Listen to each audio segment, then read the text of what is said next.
gak sih kalian ngerasa ada seseorang yang terlalu atau begitu mencintai kalian selain orang tua kalian ya, yang dimana cinta itu awalnya terlihat manis, terus juga perhatian yang baik dan bikin kalian ngerasa jadi orang paling beruntung di dunia ini. Tapi lama-lama cinta itu justru berubah jadi sesuatu yang menakutkan, seperti bayangan gelap yang terus mengikuti kalian kemanapun kalian pergi. Bagaimana bisa? Nah, karena dari itu, kasus ini akan menceritakan hal tersebut yang akan membuat kalian merinding. Karena inilah kisah tentang Narumi Kurosaki. Ia merupakan seorang gadis yang berasal dari Jepang menuju ke Prancis untuk mengejar mimpinya. Tapi, si Narumi ini malah bertemu dengan cinta yang begitu menegangkan. Seperti apa kisahnya? Sebelum kita masuk ke ceritanya, jangan lupa untuk dibantu diklik subscribe dan like, serta nyalakan lonceng notifikasinya. Sekarang, mari kita kupas di cerita hari ini.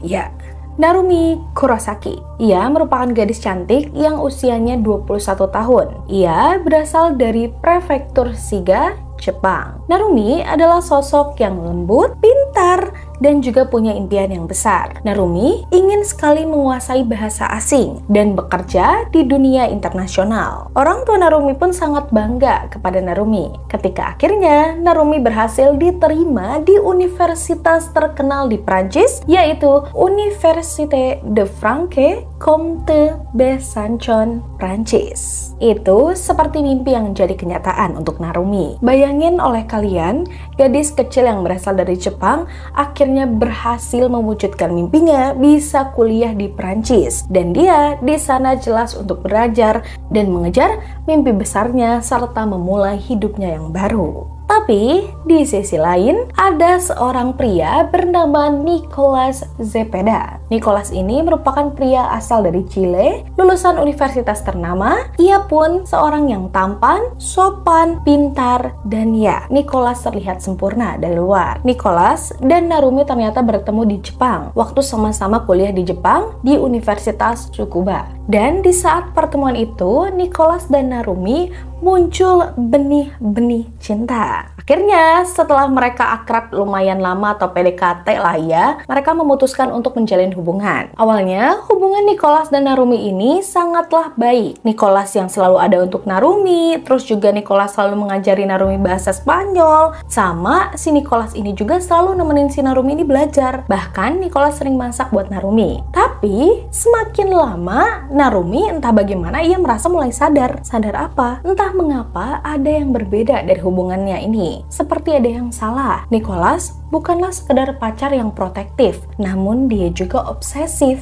Nicolas ingin tahu semua kegiatan Narumi. Dari Narumi lagi di mana, sama siapa, jam berapa Narumi pulang. Bahkan, kenapa dia belum membalas pesan dalam 1 menit pun, Nicolas bakal marah besar. Tapi, di sisi lain, si Nicolas ini ketika dia marah, dia yang minta maaf gitu. Tapi permintaan maafnya ini selalu diikuti dengan kalimat yang dimana seperti kalimat manipulatif. Contoh nih, si Nicolas tuh ngomong gini, misalkan dia lagi marah ke si Narumi gara-gara balas chatnya lama. Aku tuh cuma takut kehilangan kamu. Aku sayang banget sama kamu. Aku cuma gak mau kamu jauh dari aku. Dan aku gak mau kamu kenapa-napa. Kalimat atau kata-kata seperti itu.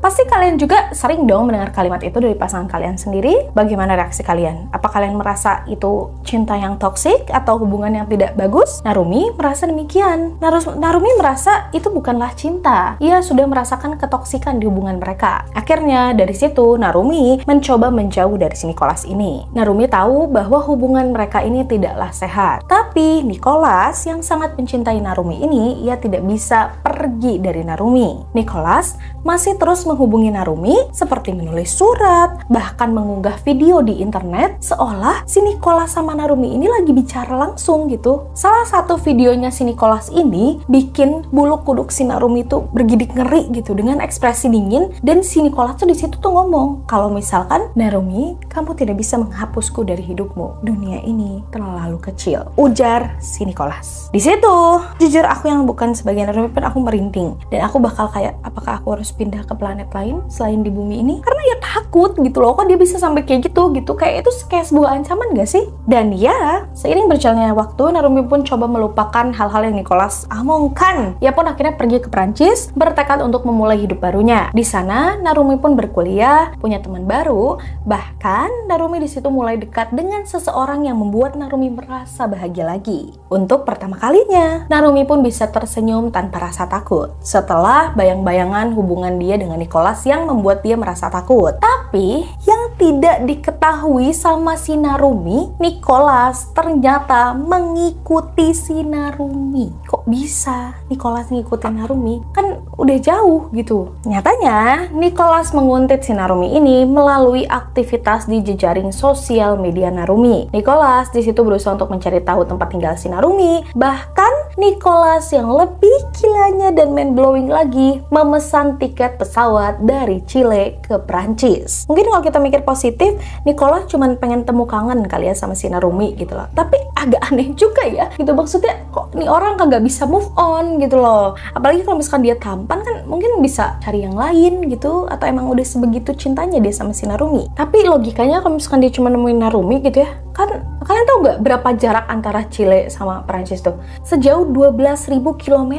Logikanya kalau untuk cuma nemuin mantan pacarnya yang udah nggak pengen sama dia lagi, ngapain gitu kan?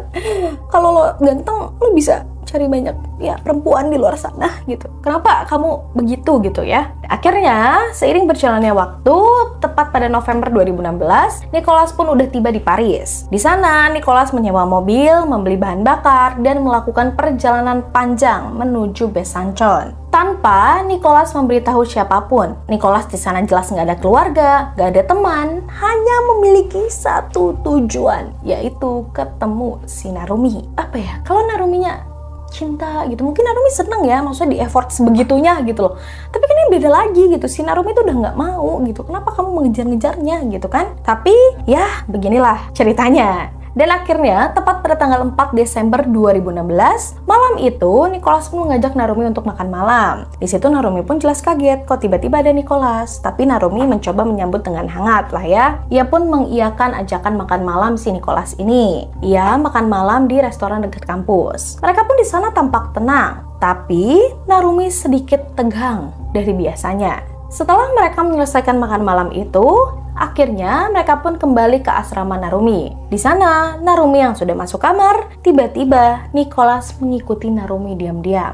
Di situ, Nicholas langsung masuk ke kamar Narumi dengan akses kartu lama yang entah mengapa kok bisa dipakai sama si Nicholas ini. Akhirnya, seiring berjalannya waktu, tepat pukul jam 3 pagi, di sana ada keanehan. Beberapa mahasiswa mendengar suara keras dari arah kamar si Narumi ini. Ada suara seperti perkelahian, benturan benda, dan kemudian sebuah keheningan. Beberapa orang di sana pun mengira itu cuman pasangan yang sedang bertengkar aja. Tidak ada yang menyangka bahwa dari jeritan itu bisa jadi malam terakhir bagi seseorang. Keesokan harinya, mahasiswa yang harusnya masuk kelas untuk belajar di sana, rekan-rekan Narumi justru tidak melihat Narumi muncul atau masuk kelas. Teman-temannya lalu mencoba menghubungi si Narumi, namun tidak ada jawaban. Tapi anehnya, beberapa hari kemudian, mereka mulai menerima pesan dari ponsel Narumi. Jadi ini ceritanya udah 3 hari, 4 hari lah ya, dari si Narumi nggak kelihatan. Awalnya temennya ngira, oh ya mungkin si Narumi lagi keluar kali, mau skip dulu kelas gitu. Tapi mereka di sana merasa aneh sih dikit, cuman nggak ngerasain aneh banget gitu. Nah, ketika mereka nerima pesan ini, pesan yang di situ berbunyi, aku sedang butuh waktu sendiri, aku sedang pergi jauh. Pesan Narumi dikirimkan kepada teman-temannya isinya kayak gitu. Di situ baru teman-temannya merasa ada yang aneh. Apa yang aneh? Narumi kan cuma pengen me time. Gaya bahasa dari pesan yang Narumi kirimkan ke teman-temannya. Teman-temannya di situ udah langsung curiga. Narumi nggak pernah nulis kayak gitu dengan gaya yang kayak gitu juga. Akhirnya setelah teman-temannya menerima pesan itu, teman-temannya pun langsung bergegas melaporkan kehilangan Narumi ini ke pihak berwajib kepolisian. Karena sudah terhitung 3 kali 24 jam kayaknya ya Narumi itu hilang gitu. Akhirnya polisi yang mendengar laporan itu pun langsung sigap menginterogasi satu-satu teman Narumi. Mereka pun menunjukkan sebuah pesan terakhir yang Narumi chat kepada mereka. Di sana, polisi pun langsung menyelidiki dari mana sumber pesan ini berasal. Setelah kepolisian itu menyelidiki, pesan itu berasal, benar saja. Polisi menemukan bahwa pesan itu dikirim dari jaringan wifi publik, bukan dari ponsel si Narumi ini. Ya, jadi pesan itu bukan berasal dari handphone Narumi, tapi melalui jaringan wifi publik. Pihak kepolisian pun bergegas untuk menelusuri kasus ini lebih dalam. Sementara itu, di sisi lain, Nicholas sudah pulang kembali ke Chile. Ia pun meninggalkan Perancis dengan menyeberang ke Spanyol lalu pulang ke Chile. Dengan tenang, seolah ia tidak pernah mendengar Narumi hilang atau apapun lah ya. Si Nicholas ini udah balik dia ke Chile. Polisi yang sudah melakukan penyelidikan besar-besaran, di sana mereka menemukan sebuah data GPS mobil sewaan Nicholas. Polisi mengetahui Nicholas dari rekannya si Narumi, karena rekannya bilang bahwa beberapa saat sebelum si Narumi menghilang, ia bertemu dengan seorang mantan pacarnya bernama Nicholas. Dari situlah polisi langsung menginvestigasi siapa si Nicholas ini. Dan setelah polisi mendapatkan data GPS mobil sewaan Nicholas, polisi pun menunjukkan bahwa Nicholas berhenti beberapa jam di daerah hutan. Dan hutan itu pun hutan yang terpencil atau jauh dari kota. Ngapain Nicholas ke sana? Gak sampai di situ, yang ngebuat merinding, mind blowing adalah polisi dalam mobil itu menemukan sebuah laptop. Laptop ini diduga milik Nicholas. Dan setelah polisi mencoba untuk masuk ke dalam laptop tersebut, akhirnya polisi pun menemukan sesuatu yang menegangkan dan mengerikan. Polisi membuka satu jejaring sosial, yaitu saat diklik, di situ ada tulisan atau searchingan berbunyi, bagaimana membuat badan manusia hilang, dan bagaimana ketika melakukan kejahatan tidak menimbulkan suara berlebih. Yang ketiga, yang lebih merinding adalah berapa lama waktu yang dibutuhkan agar mayat bisa terurai. Boom. Di situ langsung jelas dong, pihak kepolisian udah langsung nih memiliki spekulasi banyak nih ya. Udah, wah ini nggak beres nih. Kayaknya si Nicholas nih pelakunya nih. Kok bisa dia sampai searching-searching kayak gitu? Dan tiba-tiba Nicholas juga buru-buru pulang. Sama, kok bisa ini mobil ada di hutan gitu kan? Tapi disinilah masalah besar itu pun muncul. Polisi tidak menemukan sebuah jasad. Dan Narumi tidak pernah ditemukan. Di sana tidak ada darah, tidak ada bukti fisik, hanya kecurigaan, data digital, dan seorang pria yang terus bersikeras bahwa dia mengaku ia tidak pernah membunuh siapapun. Dan ya, semua bukti itu memang menunjuk kepada satu orang, yaitu si Nicholas Zepeda ini. Tapi karena tubuh dan tidak ada jejak digital seperti darah atau apapun itu tidak pernah ditemukan, akhirnya proses ini pun merupakan proses hukum terpanjang mungkin di Perancis kali ya. 4 tahun penyelidikan, polisi harus menyelidiki bagaimana ini bisa terjadi dan bagaimana runtutannya, kemana sih jasad si Narumi ini disimpan atau dibawa gitu kan. Akhirnya tibalah 4 tahun kemudian, setelah proses hukum yang amat panjang dan ekstradisi yang rumit, Nicholas akhirnya diserahkan ke Prancis. Akhirnya keadilan pun dimulai. Sidang dimulai pada tahun 2022. Ruang sidang di sana pun penuh dengan wartawan, mahasiswa, bahkan keluarga dari Narumi yang datang jauh-jauh dari Jepang. Saat Ibu Narumi di situ melihat Nicholas di ruang sidang itu, Ibu Narumi tidak bisa menahan tangis. Jujur aku langsung merinding. Rasain banget gitu ya, gimana kayak sakit hatinya gitu. Seorang ibu harus ngelihat pembunuhan anaknya gitu ya. Dan sampai sekarang tubuh anaknya tuh belum tahu di mana gitu. Sampai saat itu si Nicholas disidangkan tuh belum ada keterangan tubuh si Narumi itu di mana gitu kan. Jelas menyayat hati ya gitu. Dan akhirnya setelah Nicholas memasuki ruang sidang dengan dengan suasana yang amat pilu, sedih, marah, kecewa pastinya gitu kan. Di situ jaksa pun membeberkan semua bukti dari tiket pesawat, data GPS, video ancaman, dan pesan aneh dari ponsel Narumi. Semuanya pun jelas tepat mengarah pada Nicholas. Tapi ketika ditanya, dengan wajah dingin Nicholas, ia hanya menjawab, Narumi masih hidup sebenarnya ketika saya pergi. Yah, tentu saja. Itu memang kalimat yang klise nggak sih? Karena semua pembunuh itu pasti selalu punya versi ceritanya sendiri nggak sih? Dan akhirnya setelah pengakuan si Nicholas itu, tetap aja sidang panjang itu dan penuh air mata itu menghasilkan sebuah keputusan yang sebenarnya mau keputusan apapun gitu kan, tetap pihak keluarga pasti tidak bisa menerima dengan lapang dada. Karena itu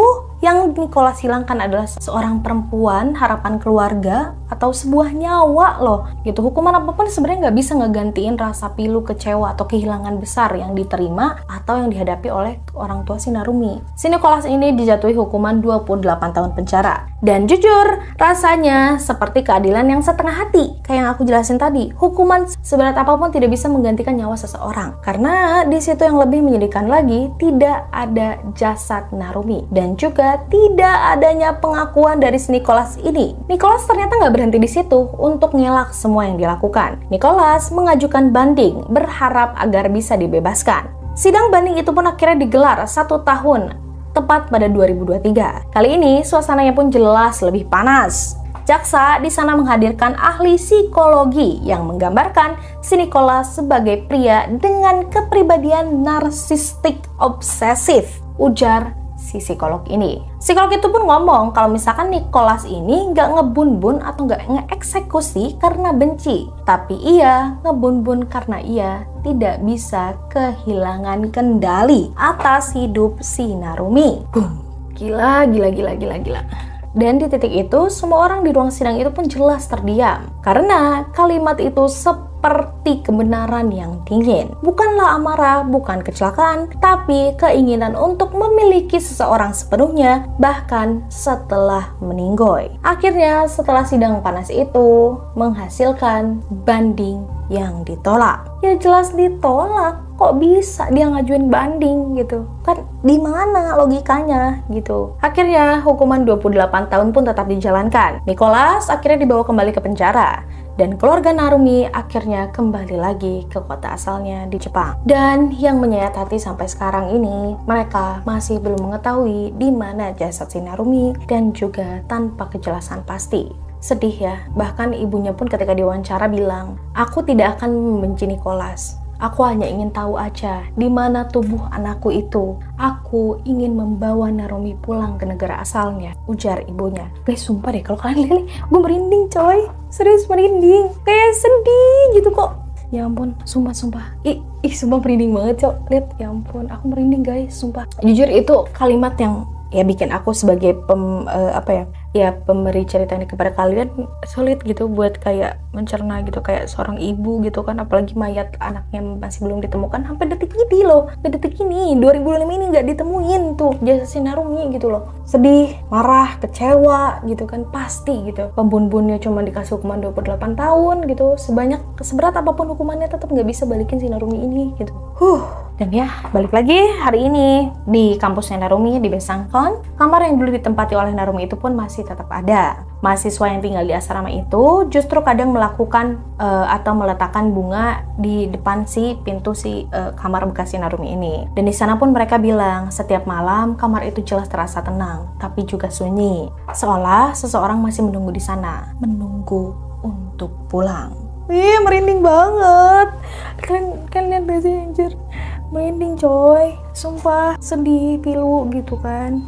Dan ya, inilah kisah dari Narumi Kurosaki. Seorang gadis yang hanya ingin jelas mengejar mimpinya, bagaimana dicintai dengan baik, tapi malah menjadi korban dari cinta yang berubah menjadi obsesi gila. Dan bagaimana tanggapan kalian? Coba, kalau kalian punya teman yang dia sering cerita bahwa hubungannya hampir mirip seperti kayak gini, kalian cepet deh suruh dia untuk putusin aja lah gitu, udah cari aja yang lain gitu.